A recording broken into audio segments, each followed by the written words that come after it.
Tape Studios. I'm Jeff McAleer, your host here at the Gaming Gang channel. Thanks for joining me once again. Today, I am going to share my review of Cults of RuneQuest, the Earth Goddesses from Chaosium Inc. This is written by the late, great Greg Stafford with Jeff Richard. Artwork is provided by Loic Musi, Agatha Pitti, Katrin Dirham, Francesca Berald, Matt Ryan, and Antonia Donchiva. And I apologize, I guarantee I've butchered some of those names. Sorry about that. This 140-page hardcover includes the PDF at absolutely no cost if you order from Chaosium Inc. or one of their partners.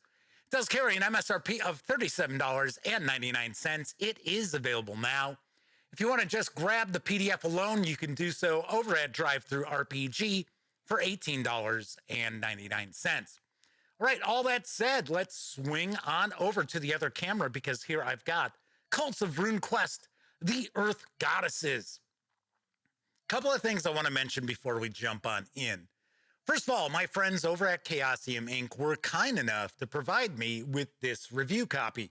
But neither I nor anyone else affiliated with the Gaming Gang has received any other sort of compensation for me to share this review with you.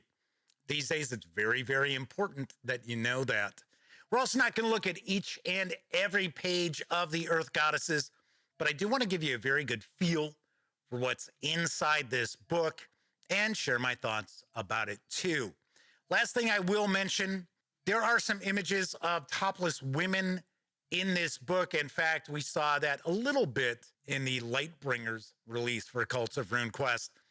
And it's important to point out that RuneQuest is a Bronze Age fantasy role-playing game. So if you look at surviving art from that period, stonework, metalwork, things like that, you will tend to see that female deities are usually portrayed nude or topless. They tend to have wide hips, bigger busts, because they represent fertility, the beginning of the birth cycle, bounty, things along those lines. So that is essentially why we see the images of these deities. Not all of them, but some of them are topless. So it's important to keep that in mind if you're going to find that offensive. If we happen to land on some pages that have those images, I am warning you up front. All right, all that said, let's jump in. Now, hopefully you have checked out my review of Cults of RuneQuest, the Lightbringers, which I absolutely loved.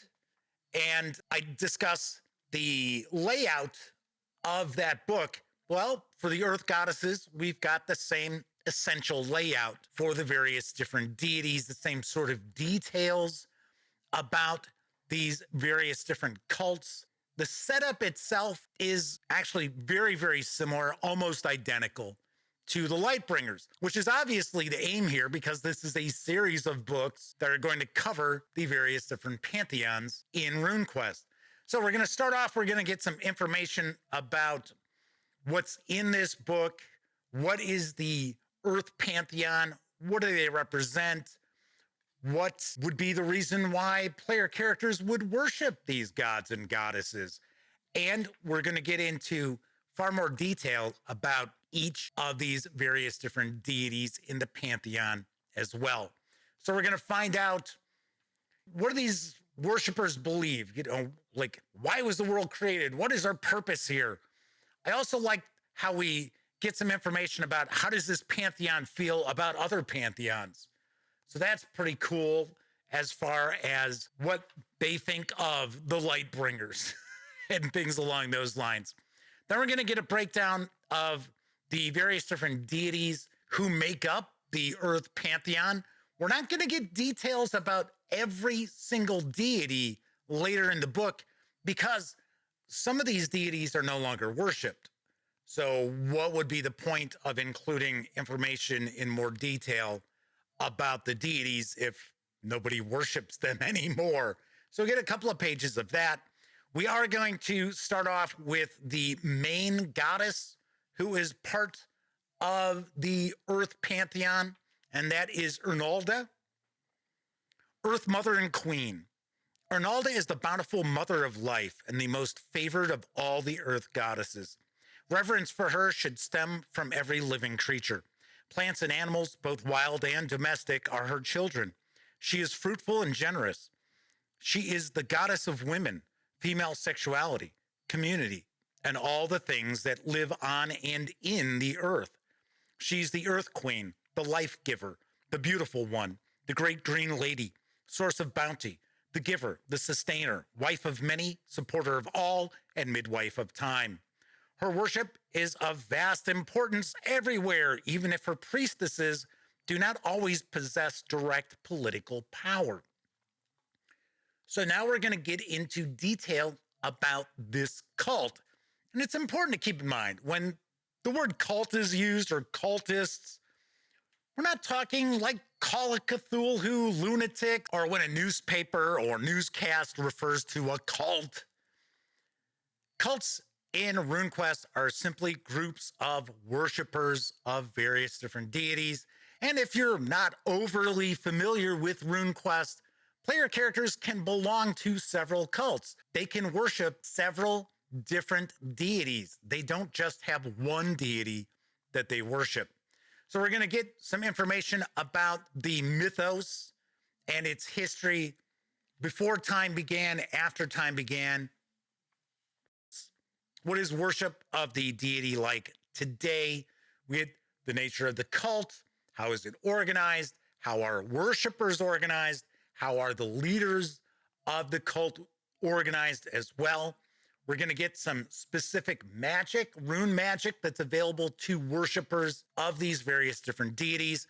Now, because Arnalda is kind of the centerpiece goddess of the Earth pantheon, we do get the most page space devoted to her. So we'll see the various different levels of membership within the cult. So we've got the lay membership, initiates, wise women, god talkers, rune priests and priestesses. I think they have to be priestesses, if I remember right, for Arnalda. I don't think men can be the rune priest. There's discussion of other cults that might be subservient or associated with this deity. And as you can see, now we're going to start getting into some of the various different magic that is available to followers of Arnalda. So we've got birthing, no lineage, fertilize, brew, speak with horse, earthworm, flowers. I love all the information that we get about these different deities. And one of the cool aspects about these Cults of RuneQuest books to this point is they aren't only game master facing. Now, of course, there's a lot of content in here perfect for game masters, but there's also a ton of info that should get in front of your player characters, because reading through these allows them to decide, hey, you know what? I like this pantheon. I mean, to be very honest, if I were running a RuneQuest character, I would probably be worshiping the earth goddesses. The earth pantheon would probably be my pantheon of choice, simply because of what the focus of this pantheon happens to be. And the focus of this pantheon is harmony and birth and life and bounty. Now, that's not to say that there isn't a goddess of death or a god of war or anything like that in the pantheon. They exist. But the main gist of this pantheon is life-giving. Kind of cool here. The goddess of the woods, Aldrya, is actually the deity that elves worship.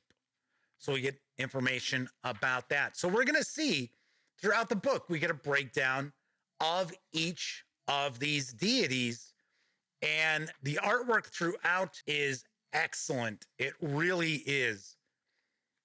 And I got to say, and I talked about this when I did my review of the Lightbringers, the Cults of RuneQuest books are now the gold standards of deities and demigods sort of fantasy role-playing game books.